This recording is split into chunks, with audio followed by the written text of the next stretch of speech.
second and fourth term, and for you were appointed when you served the first term. Mimi sijui, najua Mungu anapangia kila mtu yake, na mambo ya Mungu ni ajabu. Mungu ndio alipanga mimi nikuwe MP for 5 years, nikuwe deputy president. Hiyo ni maneno ya Mungu. Kwa hivyo kama wajumbe wako na shida na hiyo, mimi sijui. Kama wako na shida, sijui kwa nini wakuwe shida na mpango ya Mungu. Mungu anapangia kila mtu lake, na kila mtu atakuwa na nafasi yake. Na ndio unasikia nikisema ile Mungu amepanga, tumwachie Mungu. Mungu atakupangia yako. Kila mtu atakuwa na nafasi yake, kwa sababu Mungu ni wa maajabu. Na mimi sikuwa najua nitakuwa deputy president after being a MP for 5 years, lakini nikumbusha watu kuwa MP for 5 years kwangu is not the real thing.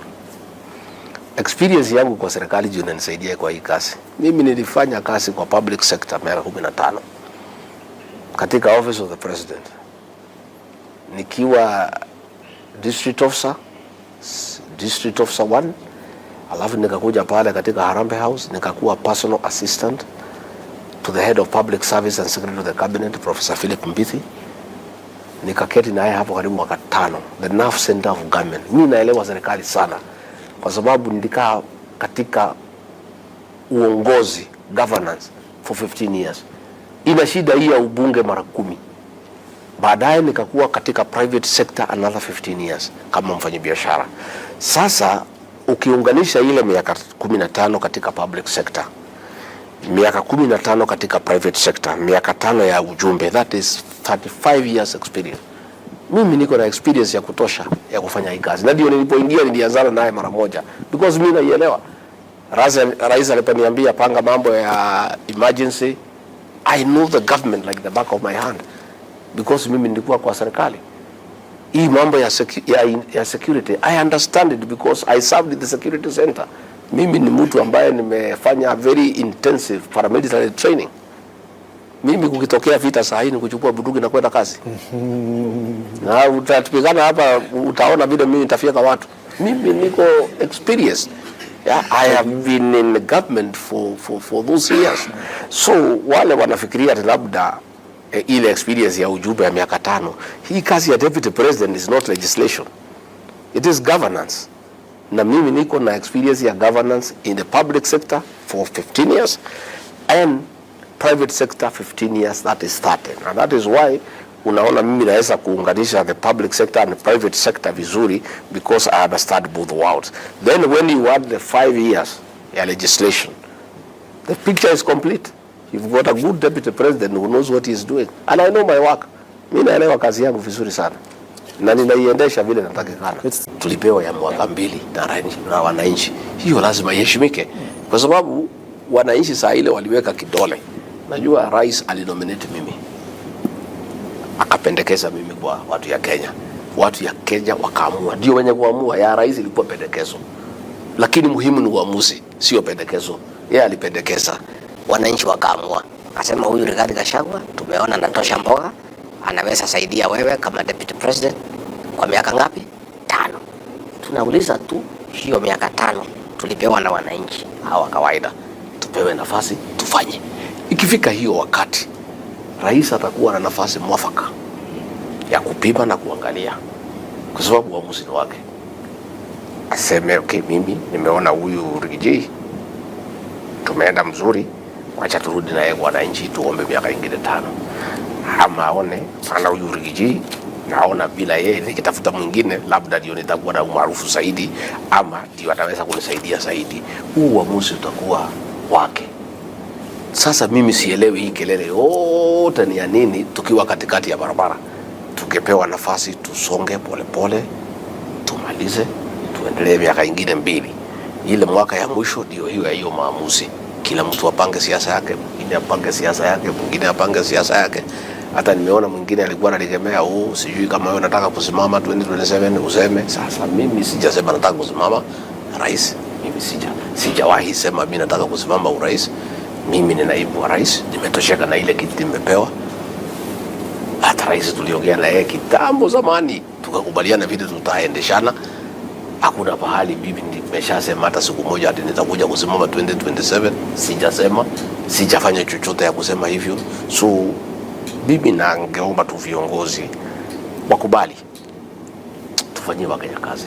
Kazi iko mbele yetu ni mingi. Sasa ni miaka miwili na wananchi wako na expectation iko hali ya juu sana ya mambo mingi sana, na kusema ukweli hatujafanya ile tuliahidi. Tuko nyuma sana. Sasa tungepunguza vita, tupunguze kelele, tuache kupigana, tuache kupangia wengine, tuache kufikiria vile tutafukuza wengine. Hiyo sio wakati ya kufukuza watu. Juzi siku ile tulikuwa na hii shida ya agency. Rais aliniambia angetaka kulete watu ya Raila kwa serikali, tukue wengi, tusaidiane, kila Mkenya ashiriki, na nikakubali. Itakuwaje tumelete watu watusaidie ndio Kenya yote isonge pamoja, alafu tunaanza kusema tufukuze wengine? Itakuwa ya kwamba hiyo maneno ya kuleta hawa haikuwa ya ukweli, ilikuwa kuleta hawa ndio tufukuze hawa. Kwa hivyo mimi ningesema vile rais aliniahidi ya kwamba tunaleta hawa ndio tujumuishe Wakenya wote wajisikie wako part of the Kenya nation. Wale wamekuja kutoka kwa ODM na sisi tumekuwa kwa Kenya kwanza. Zote tuungane, tusukume maendeleo, tusukume maendeleo ya taifa la Kenya ndio tuweze kusaidia wananchi. Hiyo siku tutarudi kwa wananchi mwaka iratutaga development agenda kuli mwiki wa kura mlima. Ile swali umeuliza ndio ilifanya nikuje hapa Mount Kenya East. Mimi naona hatari mbele, sababu hizo siku unataja nilikuweko. Mimi nilikuwa kwa serikali ya Moi, na ile maneno ninaona ni ile ilikuweko wakati ya serikali ya Moi ya kugawanya mlima. Kulianzisha kampeni hapo ya kugawanya hii mlima na kikaunti. Tukaanza kusikia siasa ya Kiambu walikuwa na rais mara mbili, watu ya Nyeri walikuwa na rais. Sasa ni wakati ya Murang'a, wengine wanasema sasa ni wakati ya Meru. Sasa hiyo siasa ndio nikaanza kusema hapana, na ndio uliona nilianza kampeni ya kusema mlima isigawanyike, kwa sababu niliona hatari. Umesema vizuri sana. Wakati ya Moi tuligawanywa vibaya na tulipata shida mingi sana kwa sababu tulikaa kwa upinzani. Na ni vile umesema 1992 watu ya Murang'a wakasimamisha Kenneth Matiba, akapigiwa kura na watu ya Murang'a, watu ya Kiambu na watu ya Nairobi. Watu ya Nyeri wakasimamisha Mwai, akapigiwa kura na watu ya Laikipia, Nyeri, Kirinyaga, Embu, Meru, Tharaka Nithi. Kibaki akapata 1.1 million votes, Matiba akapata 1.4. Ukilinganisha hiyo inakuwa 2.5. Moja akapata 1.9. Tukaketi nje na tulikuwa na kura za kutosha kupata serikali, tukakaa nje. Saa hii nimeona hii mpango ya kugawanya Mount Kenya East na West. Nimeona hiyo mpango ile ilikuweka wakati ya Moi, na nimeiona vizuri sana, na ndio hiyo mpango. Ninawacha niambie watu wetu wa Meru, Tharaka Nithi na Embu, tukiangukia hiyo mtego, serikali mtakuwa mkionea, sababu tutaingia kwa hiyo mtego tena. Na unajua tangu 1997 tukaanguka mara ya pili, tukaerevuka, hatujagawanyika. Na ndio 202 tukaigiza Mwai Kibaki, 207 tukarudisha Mwai Kibaki, 2013 tukaigiza Uhuru Kenyatta, 2017 tukaigiza Uhuru Kenyatta, 2022 tukishikana tukapiga 87% kura za Mlima Kenya. Tukikubali kuingia kwa hiyo mtego, tugawanywe, tudanganywe ati nyinyi ni East, nyinyi ni West, ati nyinyi mtembee pande yenu na nyinyi mtembee pande yenu. Mwambia watu wetu ya kwamba umoja ni nguvu. Kama ile maendeleo tunataka haifiki saa ile tumeungana kama mlima na tukigawanyika, tutatoa wapi bargaining power ya kwenda kukaa kwa meza na kusema sisi tuko hapa? Kwa sababu mkiwa wengi mnakuwa na bargaining power. Kwa nini President William Ruto alinipatia kuwa deputy president? Kwa nini hakutoa hapa hali nyingine? Alitoa hapa, alikuwa na haja na kura zetu. Hiyo ndio ukweli. Zetu hanginiteua, hakuniteua ati kwa sababu mimi ni mrefu, ni ongea kizungu. Hapana, alipiga hesabu ya siasa, akaona ndio afaulu kama rais anahitaji kura za Mlima Kenya. kutoka Mlima Kenya, ndio watu ya Mlima Kenya wajue wako ndani ya hiyo serikali. Wakienda kupiga kura wanajua wako ndani na wamesimamiwa, itakuwa sawa. Sasa tukigawanyika tukue east and west, kwa hesabu ambayo itakuja mwaka tutakuwa wengine watajipanga bila sisi, kwa sababu sisi tuko pande hii, wengine iko pande hii. Kwa hivyo mimi nasema serikali kwa miaka ijayo tukae tukiwa kitu kimoja. Na mimi nikisikiza raia, kwa sababu nimewauliza jana, hawataki kwamba kwa viongozi tunakuwa nchi wa kawaida, Mumeru, Mutharaka, Mwembu, Mbere, Munithi, wanaelewa maana ya umoja, maana ya kukaa tukiwa kitu kimoja. Isitoshe, historia yetu sisi ni watu moja. Hakuna siku tumegawanyika hata siku moja. Historia yetu sisi ni kitu kimoja. Na Wameru na Wakikuyu na Waembu na Wambere na Watharaka tumekuwa kitu kimoja tangu zamani. Ni nini hii imekuja kusema sasa tugawanye? Ni nini imekuja hapa katikati kusema ati sasa tukosane, ati watu ya East waende kivyao, ati watu ya West waende kivyao? Nilisikia huyu mheshimiwa mmoja akisema, tunataka tugawanyike kwa sababu Gachagua anaongea mambo ya kahawa, majani chai na maziwa, na Embu hakuna. Sasa nikauliza hiyo mjumbe, yeye anatembeanga wapi? Embu ndio iko majani chai ya kutosha, huko Manyata na Runyenjes. Kahawa ile nzuri sana iko Embu. Na sasa mimi nasikia mheshimiwa akipeana, aliulizwa kwa radio, kwa TV, kwa Citizen, akaulizwa, wewe hii maneno ya kusema East itoke kwa West, what is the reason? Na kwa sababu ni siasa tu, ni kitu hata hajafikiria. Akasema bana, unajua sasa Gachagua tunataka mtu mwingine ya kutuongelelesha mambo yetu, kwa sababu yeye anaongea mambo ya chai, mambo ya kahawa, mambo ya maziwa. Na Mount Kenya East hakuna maziwa, hakuna machai, hakuna kahawa, iko dengu peke yake na kondoo. Sasa hapa Meru, maziwa katika Kenya, Meru Dairy Farmers Cooperative Society inatoa 500,000 liters ya maziwa kila siku, ndio namba moja katika Kenya. Sasa ukisikia kiongozi amechaguliwa na watu akisema ati Mount Kenya East hakuna kahawa, hakuna majani chai, hakuna maziwa, na sasa huyu ndio kiongozi anataka kuambia watu ati kuna pahali anaweza waelekeza, na mwenyewe hata haelewi Mount Kenya East economy yake inakaa Kenya. Na ni mambo ilijitokeza kwa sababu ya hasira ya wananchi. Hata nyinyi mnaishi hapa na wananchi mnajua ni kitu ilikuwa spontaneous. Lakini wale ambaye wanataka kunipiga wananitafutia makosa kubwa, ile tataka watu wanichukie. Hasa hiyo ilikuwa nalenga watu ya Rift Valley. Watu ya Rift Valley kwa sababu wananipenda, raia ya kawaida walikuwa nauliza kwa nini Rigiji anahangaishwa na kupigwa na alitusaidia, na ni muungwana, ni mtu mzuri. Sasa lazima kungetafutwa kitu ya kuumiza hao roho ya kwamba ati mimi na ofisi yangu tulishiriki katika maneno ya hiyo migomo. Mimi ni naibu wa rais, ninawezaje kupinga ile serikali ambayo niko ndani yake? Number 2, wapi ushahidi?